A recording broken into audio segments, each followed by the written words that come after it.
ఏ శాఖ మీద అవగాహన లేకుండా సకల శాఖల మంత్రిగా లోకేష్ తయారయ్యారని మాజీ మంత్రి గుడివాడ ఎద్దేవా చేశారు.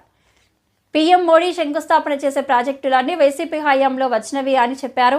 15 ఏళ్లుగా సీఎండీ ఉండి ఉత్తరాంధ్రకు చంద్రబాబు ఏం చేశారో చెప్పాలని, అభివృద్ధిపై బహిరంగ చర్చకు సిద్ధమా అని సవాల్ విసిరారు. లోకేష్ గారు మంచి పేరు తెచ్చుకున్నారు. మంచి కలెక్షన్ కింగ్గా గడిచినటువంటి 7 మాసాలు రాష్ట్రంలో ఎక్కడ ఏ రకమైనటువంటి దోపిడీ చేయాలి, అన్ని శాఖల్ని ఆయన గుప్పెట్లో పెట్టుకొని ఏ శాఖ నుంచి ఏ రకంగా రాబడి వస్తుందన్నటువంటి దాని మీద ఎక్కువ శ్రద్ధ పెట్టినటువంటి వ్యక్తిగా పేరుగాంచినటువంటి సందర్భాలు మనం చూసాం. అయితే నిన్న వారు చేసినటువంటి ఆరోపణలు, కొన్ని ప్రధానమైనటువంటి ఆరోపణలు, వాటికి సమాధానాలు మీ ద్వారా ప్రజలకు చెప్పాలన్నటువంటి ఉద్దేశంతో మీ ముందుకు రావడం జరిగింది. వారు చేసినటువంటి ప్రధానమైనటువంటి ఆరోపణ ఏంటంటే, ఉత్తరాంధ్రకి జగన్మోహన్ రెడ్డి గారు చేసింది ఏంటి, ఆయన ఏమీ చేయలేదు. గడిచినటువంటి 5 సంవత్సరాలుగా జగన్మోహన్ రెడ్డి గారి పాలనలో ఉత్తరాంధ్రకి ఏమి మీరు చేశారన్నటువంటి విషయాన్ని వారు అడగడం జరిగింది. ఎక్కడి నుంచి, శ్రీకాకుళం నుంచి పాయకరావుపేట వరకు మొదలు పెట్టమంటారా, లేదా పాయకరావుపేట నుంచి శ్రీకాకుళం వరకు మొదలు పెట్టమంటారా? గతంలో 15 సంవత్సరాలు మీ తండ్రి గారు ఉమ్మడి రాష్ట్రానికి 10 సంవత్సరాలు, రాష్ట్ర విభజన జరిగిన తర్వాత 5 సంవత్సరాలు, 15 సంవత్సరాలు మొన్న వచ్చినటువంటి అధికారానికన్నా ముందు 3 పర్యాయాలు ఈ రాష్ట్రానికి ముఖ్యమంత్రిగా చేశారు. గతంలో ఎప్పుడు కూడా ఉత్తరాంధ్రకి ఆయన హయాంలో జరిగినటువంటి కార్యక్రమాలు ఏంటో ఒకసారి చెప్పుంటే మేము మిగిలినటువంటి వాడికి సమాధానం చెప్పేవాళ్ళం.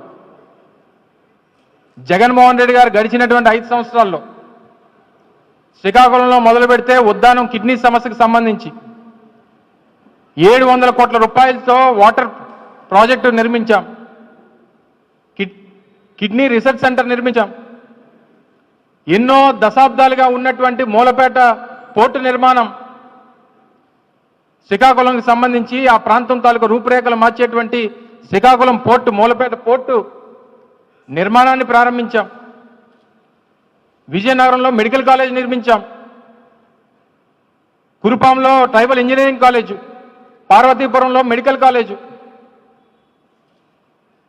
సెంట్రల్ యూనివర్సిటీకి సంబంధించినటువంటి భూమి పూజ చేశాం. అత్యంత ప్రతిష్టాత్మకమైనటువంటి భోగాపురం ఇంటర్నేషనల్ ఎయిర్పోర్ట్. గతంలో మీరు కేవలం మీకు కావాల్సినటువంటి మనుషుల కోసం మీరు చేసినటువంటి కార్యక్రమాలు మేము చూసాం. మేము అధికారంలోకి వచ్చిన తర్వాత అనేక కోర్టు కేసుల అడ్డంకులు ఉంటే 2002 ఎకరాలు, ఎందుకంటే నేను ఆ శాఖకు సంబంధించినటువంటి మంత్రిగా పూర్తి పర్మిషన్స్ కానీ, ఆ ల్యాండ్ ఎక్విజిషన్ కానీ పూర్తిగా అన్ని మేమే సేకరించి అన్ని రకాలైనటువంటి పర్మిషన్స్ తీసుకుని వచ్చి కాంపౌండ్ వాల్ నిర్మించి రీహాబిలిటేషన్ అక్కడ ఉన్నటువంటి గ్రామ ప్రజానికానికి కల్పించి 2023 మే 3వ తారీఖు 1వ తారీఖు సబ్జెక్టు కరెక్షన్ డేటు పనులు ప్రారంభించి ఈరోజు ఏ స్థాయిలో పనులు జరుగుతూ ఉన్నాయో కూడా మీరు చూస్తూ ఉన్నారు. ఐటీ కంపెనీ గురించి అడిగారు. ఇన్ఫోసిస్ తీసుకొచ్చింది ఎవరు విశాఖపట్నానికి? ర్యాన్స్టాడ్ లాంటి పెద్ద కన్సల్టెంట్ కంపెనీ, ప్రపంచంలోనే అతిపెద్ద కన్సల్టెంట్ కంపెనీ ర్యాన్స్టాడ్ తీసుకొచ్చింది ఎవరు విశాఖపట్నానికి? WNS ఈరోజు మీరు చెప్తా ఉన్నారు HSBC వెళ్ళిపోయిందని చెప్పి, అదే HSBC ఆ బిల్డింగ్లో WNS తీసుకొని వచ్చి 3000 మందికి ఉపాధి కల్పించింది ఎవరు ప్రభుత్వంలో చేశారు? మీకు ఇవేవి కనబడరు. మేము తీసుకొచ్చినటువంటి TCSను కూడా మీరే తీసుకొచ్చారని చెప్పుకునేటువంటి పరిస్థితికి వచ్చేస్తే, ఆ TCS కూడా 10,000 మంది అన్నారు. నిన్న మాట్లాడితేనేమో 1500, 2000 మంది అని అంటున్నారు. సరే, చెప్పినప్పుడు మేము గతంలో కూడా చెప్పాం, ఇన్ఫోసిస్ తీసుకొచ్చినప్పుడు చెప్పాం 1000 మంది ఎంప్లాయీస్తో ఇన్ఫోసిస్ తీసుకొస్తున్నానని చెప్పాం. 1000 మందితో సెంటర్ ఓపెన్ చేశాం. గత సంవత్సరం అక్టోబర్ 16వ తారీఖున జగన్మోహన్ రెడ్డి గారి చేతుల మీదుగా ఇన్ఫోసిస్ కార్యాలయాన్ని ప్రారంభించాం. అసలు విశాఖపట్నంలో ఐటీ హిల్స్ తీసుకొని వచ్చి అక్కడ ఐటీ హిల్స్ స్థాపన కారకులే రాజశేఖర రెడ్డి గారి కుటుంబం. మీ తండ్రి గారు గతంలో 14 సంవత్సరాలు ముఖ్యమంత్రిగా ఉండి ఏం చేశారు విశాఖపట్నానికి చెప్పండి. మళ్ళీ నిన్ను అడుగుతారు మీరు ఏం చేశారు ఇక్కడ 700 కోట్లు పెట్టి 400 కోట్లు 700 కోట్లు పెట్టి మీరు ఋషికొండలో బిల్డింగ్ కట్టారని. ఎస్, గవర్నమెంట్ బిల్డింగ్ అది. ఈరోజు జగన్మోహన్ రెడ్డి గారు ఉండట్లేదే, లేదా మా పార్టీ నాయకులు ఉండట్లేదే. ప్రభుత్వానికి ఏ రకంగా ఉపయోగించుకోవాలో ఆ రకంగా ఉపయోగించుకోండి. అంత బ్రహ్మాండంగా ఒక బిల్డింగ్ నిర్మాణం చేసి ప్రభుత్వానికి సంబంధించినటువంటి నిర్మాణాలు చేపడితే దానికి సంబంధించి లేనిపోయినటువంటి ఆరోపణలు చేస్తూ ఉన్నారు. ప్రధానమంత్రి గారు వస్తారు, విడిది పెట్టండి. లేదా రాష్ట్రపతి గారు వస్తారు, ఉపయోగించుకోండి. లేదా గవర్నర్ వస్తారు, సర్కిట్ గవర్నర్స్ బంగ్లా కింద ఉపయోగించండి. ఉన్నదాన్ని ఏ రకంగా ఉపయోగించుకోవాలో తెలీదు, చేసినటువంటి పనులు గుర్తుంచుకోవడం తెలీదు.